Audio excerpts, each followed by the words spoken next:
Ananda উচ্ছ্বাসে channel I 27। আমার মনে হচ্ছে সেদিন মাত্র আমরা রজত জয়ন্তী পালন করলাম, তারপরেও 2টি বছর পার করে ফেলেছি। আজ 27-এ পা দিচ্ছে চ্যানেল আই, একেবারে পরিপূর্ণ যুবক। এই যুবকটি কখন কোথায় গিয়ে শেষ করব আমরা জানি না। আমরা চলতেই থাকবো চ্যানেল আইয়ের মাধ্যমে। আমরা আমাদের আনন্দ, খুশি, উচ্ছ্বাস, ভালোবাসা সব কিছু এই চ্যানেল আইয়ের মাধ্যমে দর্শকদের কাছে পৌঁছে দেব। আমরা চাই উত্তরোত্তর সমৃদ্ধি হোক চ্যানেল আইয়ের। আমার পরিবারের একজন হয়ে আমি চ্যানেল আইয়ের পরিবারের হয়ে আজীবন এই চ্যানেলের সাথে থাকতে চাই, চ্যানেলকে ভালোবেসে চাই।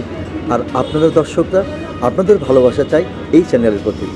চ্যানেল আইয়ের 27তম জন্মদিনে আপনাদেরকে অনেক অনেক অনেক শুভেচ্ছা।